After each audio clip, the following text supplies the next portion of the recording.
We've got breaking news out of the association where this year's All-NBA team has been released. Back-to-back MVP Nikola Jokic headlines the first team, making his 6th career appearance on this All-NBA roster. He's joined by fellow MVP finalists Shai Gilgeous-Alexander and Luka Doncic. The first team also includes Giannis Antetokounmpo, Jason Tatum. This is the 6th straight year first team appearance for the Greek Freak, by Tatum, meanwhile, gets the nod for a 3rd consecutive season. That 5 is your first team All-NBA. All right, we're talking All-NBA. Let's welcome in CBS NBA analyst Tim Doyle, as well as Bill Reiter. And gentlemen, let's start with your initial reaction to these first teamers. Bill, you have a vote. What was your take? Fairly pitch perfect. The one that I struggled on was the final vote of the 5, and we're positionless here. So I had Anthony Davis over Jason Tatum. I just thought that AD's performance was a little unheralded this year and a little under the radar. But it's hard to be mad. I mean, Tatum was extraordinary. You're arguing in the margins here. Tim, I think it's mostly a perfect ballot. I would have had AD up on the first team, and I would have relegated Mr. Tatum down to the second team. But you're really sort of splitting hairs here when I think you get to that level of, if not criticism, at least commentary on how it varied from my ballot. Yeah, I mean, I don't have a vote, and I think there's probably a good reason why, because I'm unstable mentally.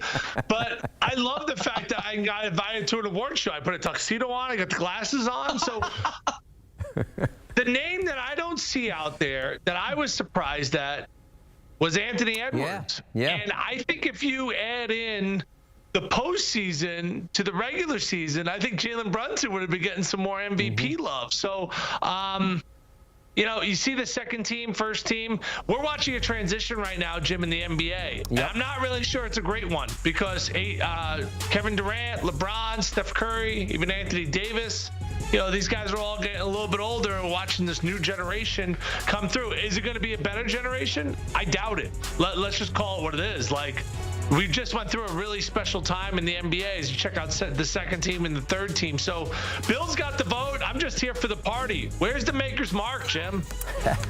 Well, both of you guys like the certain Anthony to fill it out with regards to Edwards and Davis. There you see Brunson, Davis, Durant, Edwards, Leonard is your second team. LeBron, a third teamer, joined by guards Booker, Curry, and Tyrese Halliburton. Interesting that Halliburton and Sabonis were dealt for one another, both third team All-NBA. Don't forget, you have to play a certain number of games. This is why Joel Embiid's name is not there. This is also the first year All-NBA teams are positionless. Just the best 5 players, regardless of position. Tim, is that something you'd be in favor of? Great question. The way the game is played now, right, even like centers like Sabonis are more like point forwards, where they're out on the perimeter and they're touching the ball a lot.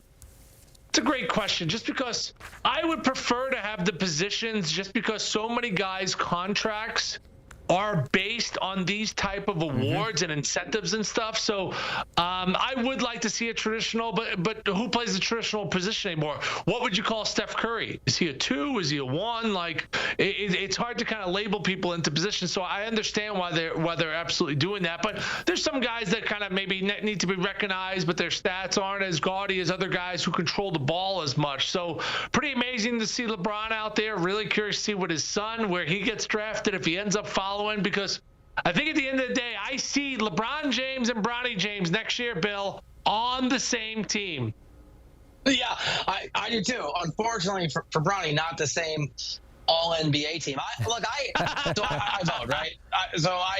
vote. So I actually, this makes it easier. It's been harder in the past, especially because Jokic and Embiid basically, for voting purposes, play the exact same position. And so last year, the year before, you have to, where you put that guy in your MVP ballot, who's ahead of whom, also means you got to dump that guy to second team. And so Embiid was hurt this year, but it would have made it, had Embiid played enough games, I would have been allowed, which I appreciate, I think it's the right call, to be able to put both those guys out. And I'll say this to Tim's point, I mean, you can go back, there are a lot of times when Wilt was not All-NBA first team because it was Russell, or where Russell multiple times was second team because of position. So it's probably not the right call. Tim's probably right, but I'm all about my life being easier, Tim. And this made my life easier for a little bit when I filled up my ballot. So therefore, I really like the change. Jim, something to say when you look at the first team. If we could see that graphic once again, the All-NBA first team.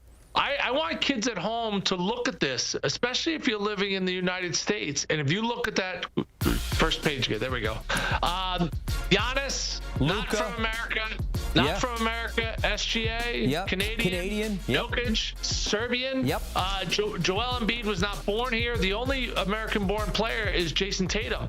And if you look at the last, a couple of MVPs, you're not going to find any American-born players either, which is pretty amazing because when we as a country went over there as the Dream Team in '92, we opened up a different pathway to making this a global game. Jim, and now they're better than us.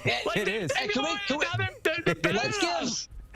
Jim, you're right. Let's give the late, great David Stern some of the love here, too, because this was a huge – look, he wasn't perfect in a lot of ways, and as someone who had to sit down with that gentleman when he was the commissioner a couple of times, and he scared the holy you-know-what out of me, that was an interesting dude. But you're right, Tim, and this was a push of his going back certainly to the 90s where he wanted to grow this game because he thought there was an avenue to bring in talent from around the world. This is part of a 20-year-plus plan, more than that, from the NBA. And you're 100% right, Mr. Doyle, in your Blues Brothers outfit. This was part of a plan that took a long time. That is a great point that Tim makes. And Tim also touched on this as well. Many times when we discuss these awards, we think about just individual honors, perhaps players' legacy.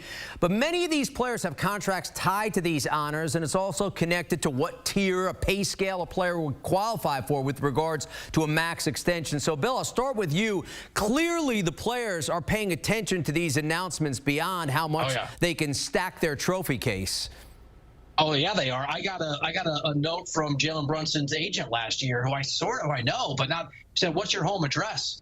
And Tim, I didn't get a gift basket. Nope, I didn't get chocolates. It's good. You're not really supposed to do that. I got a handwritten thank you note from Jalen Brunson and I think he was my All-NBA third team because it did. So you're 100% right. I mean, this is something they pay attention to, and it's all jokes aside. I'm honored when I get to vote. I've done this for a lot of years now. It is very cool to be able to do. It's also by far the most miserable, stressful thing that I do because it does impact people's legacies and it does impact people's contracts. And I don't think there's ever been a vote where I haven't looked back 2 or 3 years later and said, don't love that. That doesn't feel great. Maybe that was a mistake. It's a lot of responsibility because you're right, Jim. A lot rides on this for the people who you're actually voting on or you're not voting for. How about, Tim, the biggest snubs? You kind of touched on this with regards to a lack of a first team for a second team or for Ant-Man, but biggest snubs for you as you look at all 3 of these teams? Yeah, I would like to see the postseason and the regular season combined because what Jalen Brunson did was pretty awesome. There's just no other way to say it. And, I get that it's a regular season award, but what he did was absolutely fantastic. I am surprised to see Kawhi Leonard on the second team. True. Because we didn't see him in the postseason, but he did play a lot of games in the regular season, and he was really good. It's disappointing that we didn't see him at full strength. But when I see this board, Bill, this is like a weird transition of you still got some of the old guys at the club hanging out there, and so you still got the young guys who got the best table there. It's a weird time in the NBA because the old guys are still hanging on, and I feel like Durant, LeBron, especially those 2 guys, still amazing offensive players, but they are not the same defensive players that they once were. And how could you expect them to be at this age? And I think they're actually liabilities on defense. They hurt their teams on defense. But, I feel like they get grandfathered into these teams, and they still are fantastic on offense, but they're not the players that they once were, and teams are still building around them. And those teams are no longer playing in the playoffs. Well said. Tim, you're a liability. You just made me snort on air. I don't know if it came across, but stop being so funny, man. I just snorted on CBS Sports HQ. You're right, by the way. And I voted. I did. You're a funny guy. I voted for LeBron. I voted for Steph. I voted for Durant. Now we just saw the first time ever in the history of all 3 of those guys being in the league where none of those dudes made it past the first round of the playoffs. And obviously Steph Curry and the Warriors didn't make it. I think to your point, Tim, I think this is a change. I think next year it's very likely that none of those guys will be on those lists because Victor Wembanyama is going to be on these lists for the rest of his career, and Jalen Brunson's going to certainly move up. And I think Paul George for me is a guy that, like, it's a close call, but he should have been, I think, on one of these All-NBA teams. We've seen Jaylen Brown this season in these playoffs be outstanding as a two-way player.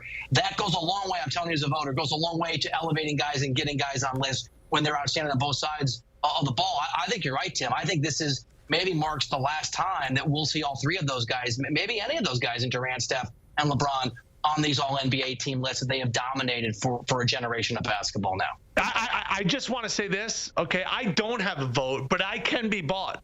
So if you want to send me like more than a handwritten note, yeah, I more than a handwritten note, by the way, Bill. He wants more than a handwritten note. That's all I got.